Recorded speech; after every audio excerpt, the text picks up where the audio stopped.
Hi friends. तो UPSC 2026 को 100 दिन बाकी है और कैसे हम इफेक्टिवली इन 100 डेज़ को यूटिलाइज कर सकते हैं ताकि हमारा जो सिलेक्शन का चांसेस है वो काफ़ी बढ़ जाए।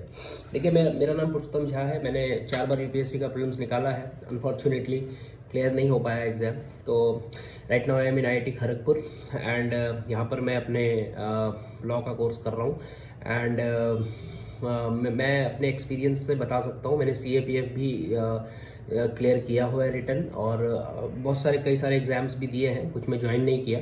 सो मैं आपको थोड़ा सा गाइडेंस दे सकता हूँ ताकि एक जो एवरेज एस्पिरेंट है जो कि सोचता है कि हमें मेंस लिखने का मौका मिले और प्रीलिम्स हम निकाल सकें, तो वो कैसे कर सकता है इफेक्टिवली 100 डेज़ में, अगर आपकी प्रिपरेशन बहुत अच्छी नहीं भी है तो। वीडियो को प्लीज़ एंड तक देखिएगा और अगर आपको हेल्पफुल लगे तो प्लीज़ सब्सक्राइब करिएगा, लाइक करिएगा और लेट मी नो। मैं और ऐसे इस तरह के कंटेंट्स लेकर के आता रहूँगा। देखिए, सबसे पहले तो यूपीएससी प्रीलिम्स 2026 में आप अपना एक बेसिक बेंचमार्क सेट करिए कि क्या आपने बेसिक बुक्स पढ़ लिए हैं, क्योंकि अभी आपके पास 100 डेज़ हैं तो आप अभी भी 30 डेज़ पढ़ाई में इन्वेस्ट कर सकते हैं। 30 दिन अभी आप इवन 40-45 डेज़ भी आप कर सकते हैं। एवरी डे 8 आवर्स का एक शेड्यूल बनाइए कि 8 घंटे तो मैं पढ़ूंगा ही पढ़ूंगा। तो फिर आप 8 घंटे का प्लान बनाएंगे तो 6 आवर्स आप पढ़ पाएंगे। उसमें आप सब्जेक्ट वाइज स्टार्ट कर दीजिए। जैसे NCERT बेसिक्स, क्या आपने NCERT बेसिक किताबें पढ़ रखी हैं 6 to 12th? जो आपकी ज्योग्राफी की बुक है, हिस्ट्री की बुक है, इकोनॉमी की बुक है, पॉलिटी के लिए तो जो कुछ किताबें हैं क्लास 11 12 बेसिक्स तो आप जानते ही होंगे। कंटेंट और किस तरह कौन कौन सी किताबें पढ़नी है उस पर मैं फिर एक अलग से एक नया वीडियो ले आऊँगा, लेकिन अभी फ़िलहाल इस पर हम करते हैं ताकि अब ज़्यादा आपका समय वेस्ट ना हो। मैं ये ज़ूम कर रहा हूँ कि आपको पता होगा कि कौन सी किताबें पढ़नी है। तो सबसे पहले आप बेसिक NCERTs पे फोकस करिए, अपना बेस बनाइए। उसमें भी जो जो जो बहुत रेलेवेंट चीज़ें हैं उनको करिए। उसके बाद जो आप प्रीवियस ईयर पेपर साथ में रखिए, आपको आइडिया लगेगा कि क्या चीज़ें पढ़नी है और क्या चीज़ें उसमें नहीं पढ़नी है, किन चीज़ों का रिटर्न ऑन इन्वेस्टमेंट अच्छा है। उसके बाद जब आपका बेसिक्स हो जाए 40 दिन 45 डेज़ में, मैं फिर बता दूं मैं क्या पढ़ना है क्या नहीं पढ़ना है, वो मैं उसके लिए एक और वीडियो लाऊंगा। अभी अब मैं मान के चल रहा हूँ कि आपको पता है कि आपको क्या पढ़ना है। उसके एक मैं टाइमलाइन दे रहा हूँ कि आप इस तरह से पढ़ें और इस तरह से रिवाइज करें और ऐसे टेस्ट दें। 45 डेज़ आप जो है वो अफोर्ड कर सकते हैं अभी भी पढ़ना। उसमें आप करंट अफेयर्स ये वो सारी चीज़ें अपना एक टाइम टेबल बना करके, जो टाइम टेबल इस तरह से हो सकता है कि आप 5 दिन पढ़ाई करें और 2 दिन सैटरडे संडे आप टेस्ट दें। टेस्ट मतलब मॉक टेस्ट, जो भी आपके विजन IAS के या कोई भी अच्छी कोचिंग के कोई भी दो कोचिंग के सारे मॉक पेपर्स आप लेकर के अच्छे से उसको रिवाइज करें। बार बार आप उसको टेस्ट दें, देखें आप कितने नंबर आ रहे हैं। नंबर कम आए तो डिमोटिवेट मत होए, क्योंकि अच्छे बच्चे जो पास होते हैं ज़्यादातर के मार्क्स कम ही आते हैं, कोई बहुत मार्क्स आते नहीं है, उसके मार्क्स बहुत ज़्यादा रेलेवेंट नहीं होते। ठीक है। सो नेक्स्ट आप 5 दिन आप पढ़ाई करिए। उस 5 दिन में आप डिसाइड कर लीजिए कि 2 घंटे आप हिस्ट्री पढ़ेंगे, इकोनॉमी पढ़ेंगे, या तो एक दिन में आप 4 सब्जेक्ट का फॉर्मूला लगा सकते हैं, या तो फिर आप एक दिन में एक पूरा सब्जेक्ट कवर कर सकते हैं। जैसे आपने हिस्ट्री उठाया, हिस्ट्री आप पूरा ख़त्म कर दीजिए 2 दिन में 3 दिन में, या फिर उसके बाद 2 दिन आप 2 दिन आप ज्योग्राफी कर लीजिए। उसके बाद आप उससे रेलेवेंट एक टेस्ट दे दीजिए, जो सेक्शनल टेस्ट होते हैं, कोई भी मॉक टेस्ट के जो पेपर्स होते हैं। उसके अलावा आप प्रीवियस ईयर क्वेश्चंस जो है वो भी सैटरडे संडे जब आप टेस्ट दे रहे होंगे तो आप प्रीवियस ईयर क्वेश्चन करें, उसके सॉल्यूशंस देखें, उसको थोड़ा रीड करें, और जो भी आप मॉक पेपर देते हैं उसको एनालाइज करें कि आपकी गलती कहाँ हो रही है, आप क्यों प्रीलिम्स क्लियर नहीं कर पा रहे। देखिए, मेंस तो पूरा नसीब है मेरे हिसाब से, क्योंकि उसमें सब्जेक्टिव है, पता नहीं आप कुछ भी लिखो, आपका कोई वो नहीं है। तो ये मैंने फील किया है। लेकिन प्रीलिम्स बहुत हद तक कंट्रोलेबल है और उसमें बहुत ज़्यादा मतलब अगर आप थोड़ा अच्छे से पढ़ेंगे तो क्लियर हो जाता है, क्योंकि 15,000 बच्चे क्लियर कर लेते हैं तो उसमें आप आ सकते हैं। तो जब आपकी कोई गलती हुई, डिमोटिवेट मत होइए, आप उसको देखिए कि मैं कहाँ पे इम्प्रूव कर सकता हूँ, कहाँ पे मैं क्यों मेरा गलती हुआ, क्या इजी था जो मेरा गलत हो गया। और उसके बाद फिर आप उस टॉपिक को वापस से, जब आप वो 5 डेज़ का शेड्यूल बनता है मंडे टू फ्राइडे, उसमें थोड़ा टाइम लगा करके आप उसको कवर कर सकते हैं। नेक्स्ट ये है कि जब आप मॉक पेपर कर रहे हैं उसके आप सॉल्यूशंस जरूर पढ़ें। आप उसको करंट अफेयर से लिंक करें, जो भी विजन आईएएस में या कोई भी मैगजीन में या द हिंदू में। न्यूज़पेपर पढ़ने के लिए मैं उतना रिकमेंड नहीं करता, क्योंकि मैं खुद नहीं पढ़ता था न्यूज़पेपर और प्रीलिम्स निकल जाता था, तो मेरे को नहीं लगता कि उतना कोई हर रोज़ न्यूज़पेपर पढ़ने की ज़रूरत है। तो ये आप कर सकते हैं। उसके बाद जब आपका ये सब कुछ हो जाए, उसके बाद फिर आप 45 डेज़ के बाद 45 डेज़ के बाद आप पूरा का पूरा मॉक्स और प्रीवियस ईयर क्वेश्चंस पे शिफ्ट हो जाए, और प्रीवियस ईयर क्वेश्चंस को बार बार करें, और अपना कॉन्फिडेंस लूज ना करें, अपनी स्लीप साइकिल ठीक रखें। हो सके तो अपना जो फूड है, जो अपनी फ्रेश फ्रूट्स खाएं, वेजिटेबल्स खाएं, थोड़ा उसका भी बहुत इफेक्ट पड़ता है। अपनी मेंटल और फिजिकल हेल्थ को अच्छा रखें।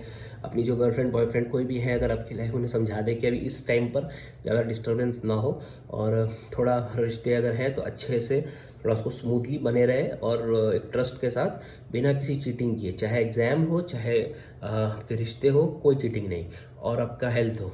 आप अपने उन सारे चीज़ों पे आप पूरी तरह से ईमानदारी से आप काम करें, और उसमें पेरेंट्स का भी सपोर्ट आपको चाहिए होगा तो उनसे भी बात करें जब आप लो फील करते हैं। अगर आप बहुत ज़्यादा कभी आपको कोई इशू हो रहा है तो आप प्रोफेशनल हेल्प भी सीख कर सकते हैं, बिना किसी टैबू और बिना किसी रॉन्ग चीज़ों को सोचे हुए दिमाग में।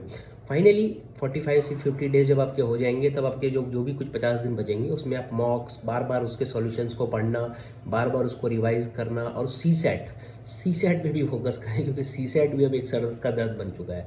सी सेट की मैं स्ट्रैटेजी एक लेके आऊँगा नेक्स्ट वीडियो में, जिसमें बहुत इफेक्टिवली मैं आपको बता दूंगा कि किस तरह से आपका अगर मैथ्स वीक भी है तो आप सी सेट आराम से निकाल सकते हैं। See set is not a very difficult thing, ठीक है। हालांकि 2023 में बहुत ही बिल्कुल ही नहीं पढ़ने की वजह से मेरा भी सी सेट में इशू हुआ था, लेकिन हमारा ऐसा था कि हम सी सेट पढ़ते ही नहीं थे, अनलेस यूपीएससी ने 2023 में बहुत हार्ड पेपर बना दिया। तो वो एक लेसन मिला कि सी सेट को भी आप लाइटली मत लीजिए, उसके लिए भी थोड़ा थोड़ा टाइम निकालिए, और वो आप कैसे निकालेंगे वो मैं सी सेट वाला जो सीरीज़ होगा उसमें कवर कर दूंगा। तो ये कुछ बेसिक जानकारी है कि टाइमलाइन क्या होनी चाहिए। 50 डेज़ तक में आप अपना पढ़ाई और सब कुछ वाइंड अप करके, इसमें सैटरडे संडे आप मॉक्स दे सकते हैं। उसके बाद जो नेक्स्ट 50 डेज़ है उसमें आप मॉक्स पे ही शिफ्ट कर जाएं, प्रीवियस ईयर क्वेश्चन पे शिफ्ट कर जाएं। जब भी मॉक दें तो ये देखें कि उसमें क्या मिस्टेक हो रही है, क्या गलती आप कर रहे हैं, और उन गलतियों को कैसे सुधारा जा सकता है। क्या ईजी था, क्या आपका कॉन्सेप्चुअल इशू था, या कोई फैक्चुअल चीज़ था जो आपसे गलत हुआ। फैक्चुअल बहुत ज़्यादा फैक्चुअल कुछ गलत हुआ तो उतना टेंशन लेने की जरूरत नहीं, क्योंकि याद किसी को रहता नहीं है। लेकिन क्या कॉन्सेप्चुअल चीज़ गलती हो रही है, और कॉन्सेप्चुअल चीज़ अगर गलती हो रही है तो सॉरी थोड़ा का इशू हो गया, तो कॉन्सेप्चुअल चीज़ अगर गलती हो रही है तो आप क्या उसमें सुधार कर सकते हैं, और किस तरह से आप अपने कॉन्सेप्ट्स को मजबूत कर सकते हैं। फाइनली एग्जाम से जब 20 दिन बचे तो बहुत ज़्यादा फिर लोड लेने की ज़रूरत नहीं है। बस प्रीवियस ईयर क्वेश्चंस को बार बार करें, अपने मॉक्स जो किए हैं बार बार करें। विजन की जो मैगजीन है, या कोई भी जो नेक्स्ट आईएएस है, किसी की भी जो अच्छी मैगजीन है करंट अफेयर्स की, उसको 2 से 4 बार 5 बार 6 बार आप रिवाइज करें। उसके अंदर भी उसको भी कैसे पढ़ना है वो भी मैं उसका एक ले आऊँगा कि भाई मैगजीन्स को आप कैसे पढ़ सकते हैं, क्योंकि मैगजीन में भी बहुत फैक्ट्स होता है। हाई रिटर्न इन्वेस्टमेंट वाली जो किताबें हैं जो आप यूज़ कर सकते हैं फॉर यूपीएससी, वो मैं आपको बता दूंगा, और क्या क्या नहीं पढ़ना है वो मैं बता दूंगा। तो अब आते हैं कि क्या क्या नहीं पढ़ना है, बिल्कुल ही नहीं पढ़ना है इस टाइम पर। तो देखिए, इस टाइम पर कोई भी ऐसी नई किताब जो कि आपको फैंसी किताब जो कि आपको बहुत लगता है कि इंपॉर्टेंट हो सकती है, जैसे प्लासी2 पार्टीशन हो गया, इसका मैं एक सीरीज़ बनाऊंगा, लेकिन फिर भी प्लासी2 पार्टीशन, इस तरह की जो किताबें हैं उन सबको पूरी तरह से अवॉइड कर लीजिए। कोई भी वही किताब, वही चीज़ें पढ़ें जो बहुत बेसिक हैं, जो एग्जाम में आ सकता है और जो ज़्यादातर बच्चे पढ़ते हैं। कोई भी फैंसी किताब अभी उठाने की ज़रूरत नहीं है। याद रखिए, आपको बार बार रिवीजन करके चीज़ों को याद रखना है, rather than increasing your sources, जो कि सब लोग कहते हैं, और ये टाइम टेस्टेड चीज़ें हैं। तो यहाँ पर आप फोकस कर सकते हैं। डरिए मत एग्जाम से, अगर हुआ तो ठीक, नहीं हुआ कुछ अच्छा होगा।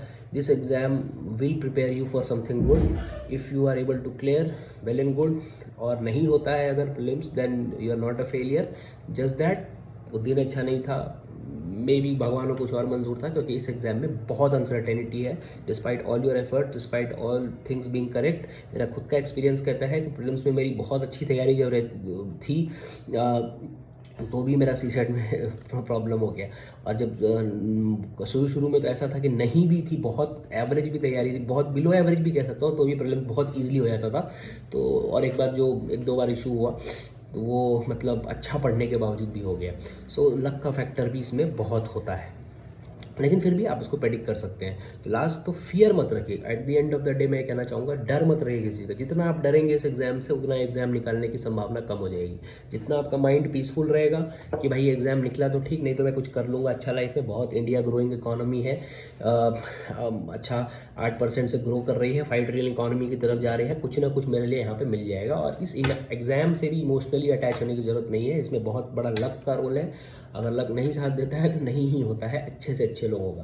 तो यहाँ से बस सीखिए कि मैं अगर प्रीलिम्स की तैयारी कर रहा हूँ तो मैं हार्डवर्क की एबिलिटी में डेवलप कर रहा हूँ कि मैं कल को मेहनत कर सकता हूँ। चाहे प्राइवेट सेक्टर में जाना पड़ा तो वहाँ भी मैं फाइल्स को देख सकता हूँ, लंबे आवर्स तक बैठ सकता हूँ।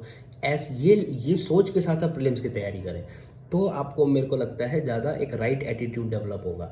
राइट एटीट्यूड होना इस एग्ज़ाम में बहुत ज़रूरी है, निकालने के लिए भी, और अगर नहीं निकला तो उसको डाइजेस्ट करने के लिए भी। तो ये मेरा प्रीलिम्स के लिए एक टाइमलाइन मैंने दिया बेसिक, वही 40 डेज़। अभी आप पढ़ाई, ये सैटरडे संडे मॉक्स दे सकते हैं। अगर अभी नहीं देना चाहते, ज़्यादा डिले मत करिएगा। लास्ट के 50 डेज़ जो बचे उसमें तो खास करके देना ही देना है, प्रीवियस ईयर क्वेश्चन करना ही करना है। क्या पढ़ना है, कैसे पढ़ना है, इसकी एक और मैं वीडियो ले आऊँगा।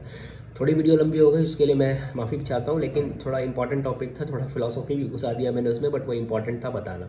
तो आशा करता हूँ आपको वीडियो पसंद आया होगा। नेक्स्ट वीडियो में बताऊँगा कंटेंट के ऊपर, क्या पढ़ना है क्या नहीं पढ़ना है, कितने आवर्स देने हैं किस सब्जेक्ट को, टाइम टेबल एक्सेट्रा एक्सेट्रा। तो अगर आपको अगर मुझसे कुछ सीख मिली है तो आप जरूर चैनल को सब्सक्राइब करिए, सो दैट मैं नेक्स्ट वीडियोस में और बेटर कंटेंट ला सकूं, बेटर चीज़ें आपको बता सकूं अपने एक्सपीरियंसेस से, और आपको बेटर वे में गाइड कर सकूं। Thank you very much.